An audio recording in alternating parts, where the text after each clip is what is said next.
Welcome to BESC 367, U.S. Environmental Regulations. I am Dr. Heather Wilkinson. I am the instructor for this course.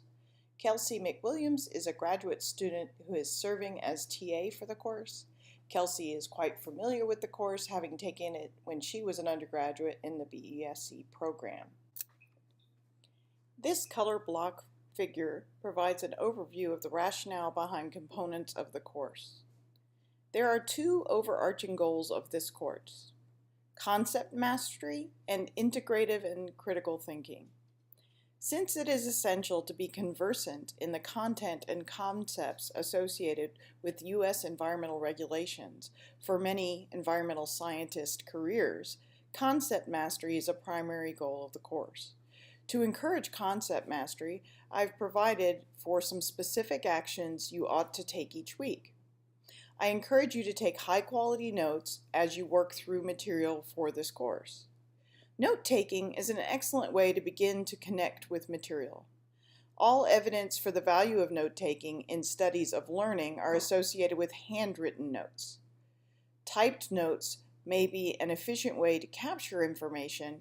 However, writing them out helps you retain the information. To assist you in understanding the level of detail I expect, I've provided something called Notes Guidance for each chapter. Each bullet in the Notes Guidance corresponds to a slide in the video lecture or to some specific instruction to take notes about something in the textbook. If you work to ensure your notes capture the answers to these questions in the notes guidance, as well as major themes from the reading, then you will perform well on the weekly quizzes, recognize concepts when they come up in the case studies, and be well prepared to study for the 3 exams. For each chapter, there's a video lecture that's available with electronic narration, and also a PDF of the slides and the associated transcript. Your textbook is an important resource. It does matter that you have the 8th edition. The quizzes are based on reading the book and watching the lectures. To help you with the tremendous amount of vocabulary in each chapter, we have created a Quizlet for each chapter. You can use these like standard flashcards, or you can play around with the different settings to make games and tests and those sorts of things. Finally, when you have completed your notes, you can use them for an open note quiz. You may take the quizzes as many times as you like during the week, and you get to keep the highest score. To practice the skills associated with critical thinking and integrative thinking, you will engage with case studies. The case studies are materials you watch or read. The material will usually take between 1 and 2 hours to consume. In addition, you're expected to provide responses to some number of questions in a prompt. You receive credit for completion of these each week, so long as it is clear that your answers are thoughtful and reflective. We endeavor to get these graded quickly each week so that you can tell that you're on track. Thoughtful and reflective responses receive full credit. Responses with missing information or that are overly terse but demonstrate completion of the case receive half credit. No response or very poor responses receive a 0. By sticking to just these 3 categories of grades, we can grade all the students more efficiently. Halfway through the semester and at the end, you will be expected to submit a relatively short integrative essay. In the essay, you will relate the themes in the cases and the course up to that point with a current event article I provide. These integrative essays allow you to apply the concepts and themes from the course and to formulate your perspective on timely issues in environmental regulations. Further, since you will also provide reviews for the essays of other students, you will be able to evaluate and appreciate the perspectives of others. To do the peer review aspect of the essays, we use a tool in eCampus called Peerceptive. Many of you have used this tool in BESC 201 with Dr. Stoddard. If you are not familiar with Peerceptive, Dr. Stoddard has created a video that explains how it works and how to use it appropriately. I encourage you to watch that video. If you have any questions after you watch her video, feel free to contact me or our TA. The final component to this color block diagram I would like you to notice is the unit exams. The reason the turquoise block spans both the major goals is because the exams test both concept mastery and also information and themes from the case studies. This diagram gives you an idea of how most weeks of the course will work.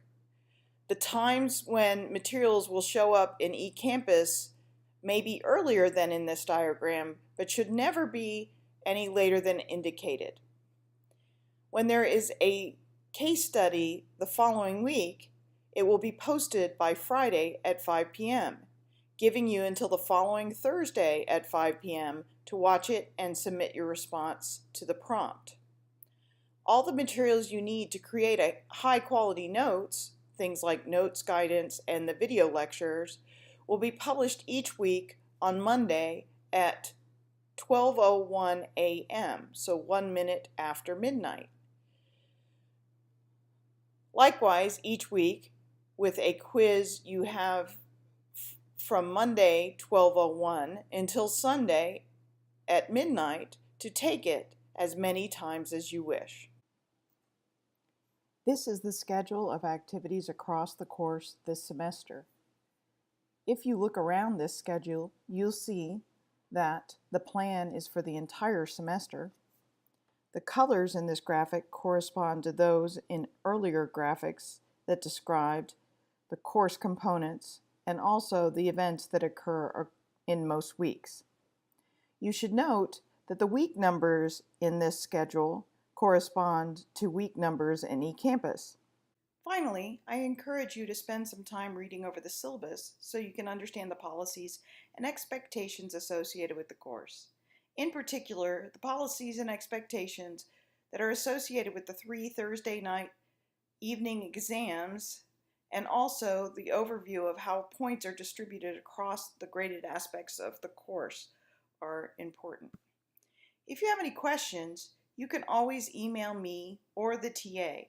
Emails should have BESC 367 face-to-face in the subject line. That way I can prioritize them as I'm watching my email throughout the day. However, I want to encourage you to please consider whether or not your question might help others as well. If so, you can post it to the Course Concerns discussion board in eCampus. I've set that discussion board up so that you can post anonymously if you prefer to do that. However, I don't think you should be overly concerned with making it anonymous. I'm hoping we can create a community on that discussion board where everyone feels like they can ask questions that they need as frequently as they need to. I commit to checking this discussion board once a day, Monday through Friday at least, and then I'll do my best on weekends, but I will not commit to always checking it each day on the weekend.